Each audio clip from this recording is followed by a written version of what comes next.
The interesting thing about a lot of Chinese propaganda work is that, for people who exist in societies where there's a free press, it's actually usually not that difficult to look at a narrative that's being put out by, PRC state media and identify this as propaganda, because it's frequently based on sort of a sanitized view of China and of the Chinese Communist Party. And so if you have access to a wide range of information, it's not too hard to look at something that is being put out about like Hong Kong, say, for example, and say, okay, that I know that they're missing information about this, and this, and for me, this is obvious disinformation.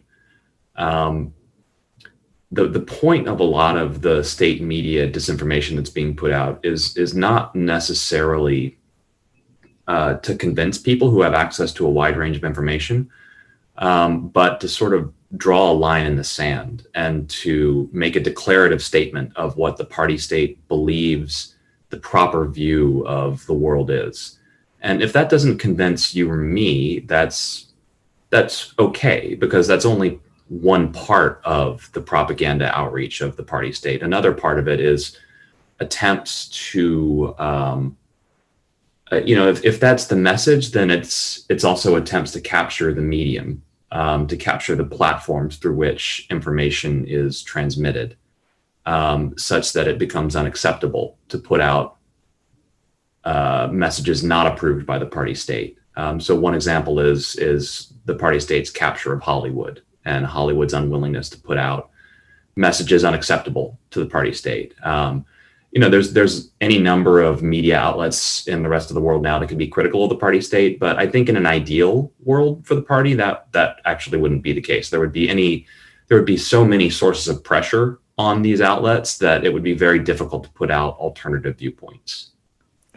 But what you've described is a relatively crude disinformation system, and we'll get a little bit more in the Hong Kong case. I mean, that is basically drawing lines in the sand that shouldn't be crossed, and sort of capturing the medium in a way to prevent what the party state sees as adverse information and adverse information environment. But where are cases where you think they've been relatively successful in doing that? Hollywood, you mentioned, was one, but are there other countries or regions that you think are media that are more vulnerable to that kind of, whether it's institutional capture or whether it's the persuasion of a single party line like that?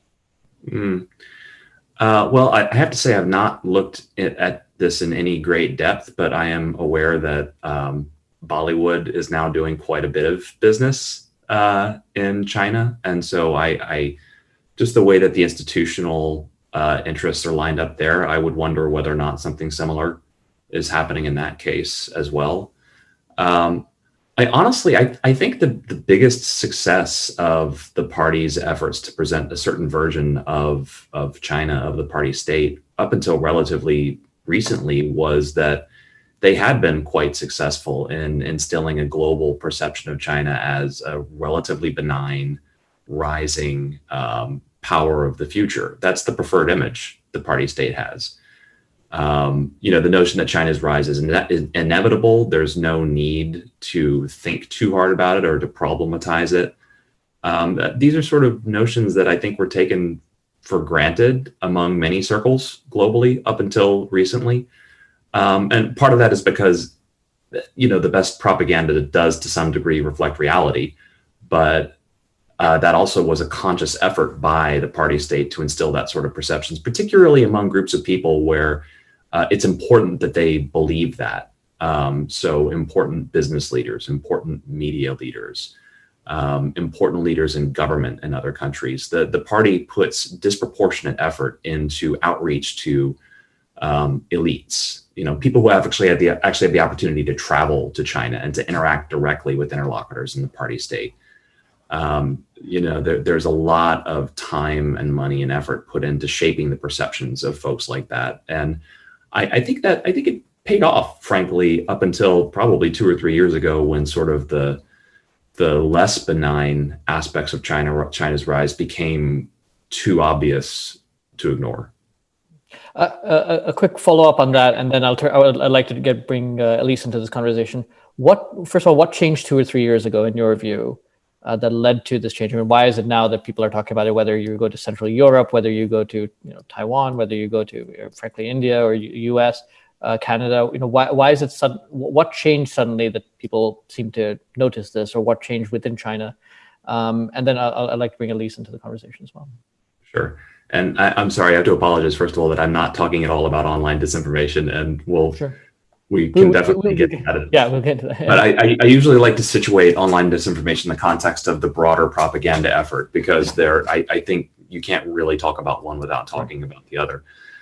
I'm not sure that one thing in particular really changed. I think it was very much a cumulative process, that there have been so many individual incidences in different countries around the world that you've gotten kind of an accretive process of awareness that's gotten through to a lot of the same elites that I was discussing, frankly, earlier.